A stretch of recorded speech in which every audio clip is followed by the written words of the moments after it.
11월 3일 성경 읽기 시간입니다. 우리 오늘은 요한복음 4장에서 5장, 요한복음 4장에서 5장에 있는 말씀을 읽겠습니다. 4장.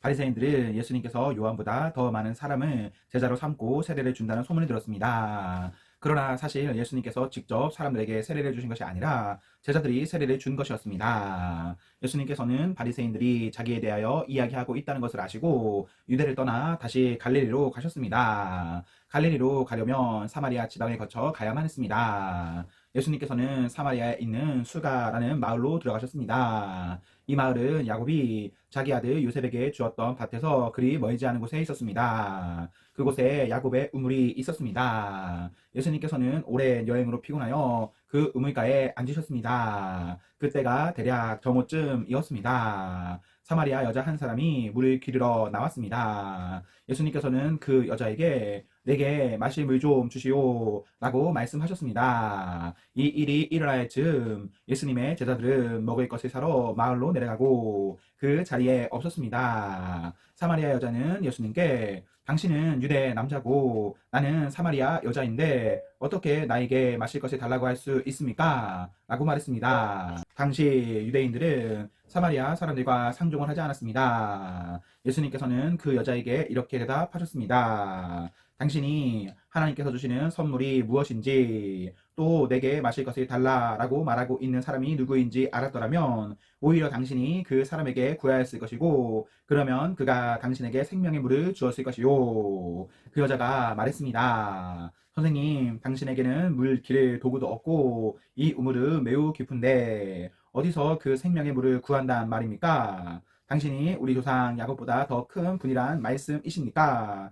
야곱은 우리에게 이 우물을 주신 분입니다. 그분도 친히 이 우물에서 물을 길어 마셨고 그분의 아들들과 가축들도 그렇게 했습니다. 예수님께서는 이 물을 마시는 사람은 다시 목마를 것이요. 그러나 내가 주는 물을 마시는 사람은 누가 되었건 간에 영원히 목마르지 않을 것이요. 내가 주는 물은 그 사람 안에서 계속 솟아나 영원한 생명을 가져다주는 우물이 될 것이요. 라고 대답하셨습니다. 사마리아 여자는 예수님께 선생님, 저에게 그런 물을 주셔서 제가 다시는 목이 마르지 않을 뿐더러 물을 기르러 여기에 오지 않게 해주십시오. 라고 말했습니다. 예수님께서는 그 여자에게 가서 당신 남편을 불러 이리로 데려오시오. 라고 말씀하셨습니다. 그 여자는 예수님께 저는 남편이 없습니다. 라고 대답했습니다. 그러자 예수님께서 당신이 남편이 없다고 한 말은 맞는 말이요. 실제로 당신은 남편이 5명이나 있었고 지금 당신과 함께 사는 남자도 당신 남편이 아니오. 당신이 방금 전에 말한 것은 틀린 말이 아니었소. 라고 말씀하셨습니다. 그 여자는 선생님, 제가 보기에 선생님께서는 예언자이십니다. 우리의 조상들은 이 산에서 예배하였으나 유대인들은 예배할 수 있는 유일한 장소는 예루살렘에 있다고 주장합니다. 라고 말했습니다. 예수님께서 이렇게 말씀하셨습니다. 여인이여 나를 믿으시오. 이 산에서도 아니고 예루살렘에서도 아닌 당신네들이 아버지께 예배할 때가 올 것이요. 사마리아 사람인 당신네들은 알지 못하는 것을 예배하나 우리 유대인들은 우리가 알고 있는 것을 예배하오. 그것은 구원이 유대인들로부터 나오기 때문이요. 그러나 참되게 예배하는 사람들이 영과 진리로 아버지께 예배할 때가 올 것인데 지금이 바로 그때요. 그리고 하나님께서는 이렇게 예배하는 사람들이 찾고 계시오. 하나님께서는 영이시기 때문에 하나님께 예배하는 사람들은 반드시 영과 진리로 예배해야만 하오. 그 여자는 그리스도라고 불리는 메시아가 오실 것이라는 사실을 알고 있었습니다. 그분이 오시면 우리에게 모든 것을 설명해 주실 것입니다. 라고 말했습니다. 그러자 예수님께서 여자에게 말씀하셨습니다. 지금 당신과 이야기하고 있는 내가 바로 그 메시아요. 바로 그때 예수님의 제자들이 마을에서 돌아왔습니다. 그들은 예수님께서 여자와 이야기하고 있는 것을 보고 무척 놀랐습니다. 그러나 아무도 선생님, 무엇을 구하고 계십니까? 라거나 선생님, 무슨 일로 그 여자와 이야기를 하고 계십니까? 라고 묻는 사람이 없었습니다. 그 여자는 물 항아리를 버려두고 마을로 돌아가 사람들에게 말했습니다. 여러분, 이리 와서 내 과거의 일을 다 말해준 사람을 한번 보세요. 이분이 메시아가 아닐까요? 그러자 사람들이 마을에서 나와 예수님께로 왔습니다. 그 사이 제자들은 예수님께 선생님 음식을 좀 드시지요 라고 청했습니다. 그러나 예수님께서는 나에게는 너희들이 알지 못하는 먹을 음식이 있다 라고 대답하셨습니다. 그러자 제자들은 자기들끼리 누가 예수님께 먹을 것을 갖다 드렸을까 라고 말했습니다. 예수님께서 이들에게 말씀하셨습니다. 나의 음식은 나를 보내신 분의 뜻을 행하고 그분의 일을 완수하는 것이다. 너희들은 넉 달이 지나야 추수할 때가 될 것이다. 라고 말하지 않느냐. 그러나 나는 너희에게 말한다. 눈을 들어 밭을 보아라. 이미 곡식이 익어 추수할 때가 되었다. 추수하는 사람은 벌써 추수한 대가로 품삯을 받고 영생을 위한 곡식을 추수하는 중이다. 그래서 씨를 뿌린 사람은 추수하는 사람과 함께 기뻐할 수 있게 될 것이다. 그러므로 한 사람은 씨를 뿌리고 다른 사람은 추수한다 라고 하는 말은 진리이다. 나는 너희들이 직접 수고하지 않은 것을 추수하라고 너희들이 보냈다. 다른 사람들은 수고하였고 너희들은 그들이 해놓은 수고의 결실을 얻게 되었다. 그 마을에 사는 많은 사마리아 사람들은 그 여자가 그분은 내 과거의 모든 일들을 나에게 말씀해 주셨어요 라고 말한 것 때문에 예수님을 믿었습니다. 사마리아 사람들이 예수님께 그들과 함께 지내다 가시기를 청했으므로 거기서 이틀을 머무르셨습니다. 그래서 보다 많은 사람들이 예수님의 말씀을 듣고 예수님을 믿었습니다. 그들은 그 여자에게 더 이상 우리는 당신의 말 때문에 예수님을 믿는 것이 아니오. 우리가 이제는 예수님의 말씀을 직접 들었고 이분이 참으로 세상의 구세주라는 사실을 알았기 때문에 믿는 것이요 라고 말했습니다. 이틀 후에 예수님께서는 그곳을 떠나 갈릴리로 가셨습니다. 전에 예수님께서는 예언자가 자기 고향에서는 존경을 받지 못한다고 직접 말씀하신 적이 있습니다.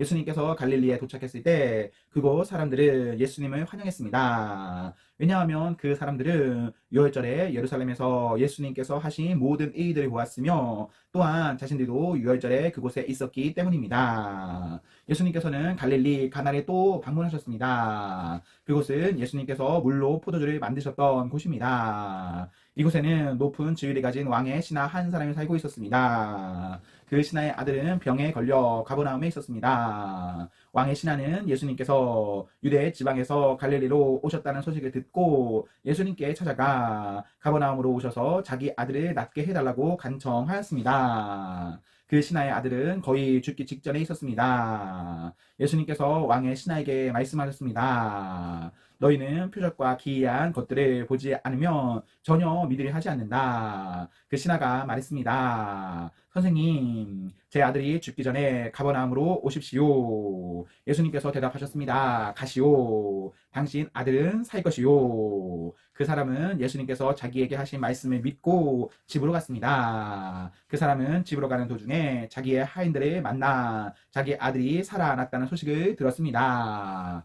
왕이 신하가 자기 아들이 낳게 된 때를 묻자 하인들은 어제 오후 1시 무렵부터 열이 떨어졌습니다. 라고 대답했습니다. 아이 아버지는 그때가 바로 예수님께서 당신 아들은 살 것이요 라고 말씀하신 그 시각과 정확히 일치한 것을 알고 자기와 그 집의 모든 사람이 예수님을 믿었습니다. 이것은 예수님께서 유대에서 갈릴리로 오신 후 행하신 두 번째 표적이었습니다. 5장. 얼마 후 유대인의 명절이 되어 예수님께서는 예루살렘으로 올라가셨습니다. 예루살렘에 있는 양의 문 근처에 기둥 5개가 있는 연못이 있었습니다. 거기에는 히브리 말로 베데스다라고 쓰여 있었습니다. 이곳에는 병약한 사람, 안 못 보는 사람, 걷지 못하는 사람, 다리를 저는 사람 등 많은 병자들이 누워 있었습니다. 거기에 38년 동안 병을 앓아온 한 남자가 있었습니다. 예수님께서는 그 남자가 누워 있는 것을 보시고 그가 아주 오랫동안 병을 앓아온 사람이라는 것을 아셨습니다. 그래서 그에게 물으셨습니다. 낫기를 원하시오. 병든 사람이 대답했습니다. 선생님, 물이 움직이기 시작할 때 제가 연못 안으로 들어갈 수 있게 도와주는 사람이 없습니다. 제가 물 속으로 들어가려고 하면 다른 사람이 저보다 앞서서 물 속으로 들어가곤 합니다. 그때 예수님께서 말씀하셨습니다. 일어나서 당신의 침상을 들고 걸어가시오. 그 즉시 그 남자는 병이 나았습니다. 그는 그의 침상을 들고 걸어가기 시작했습니다. 그런데 그날은 안식일이었습니다. 그래서 유대인들은 병이 나은 그 남자에게 이렇게 말했습니다. 오늘은 안식일이요. 안식일에 당신이 침상을 들고 가는 것은 율법을 어기는 일이요. 그러자 그 남자가 대답했습니다. 나를 고쳐주신 분이 나에게 침상을 들고 걸어가거라 하고 말씀하셨습니다.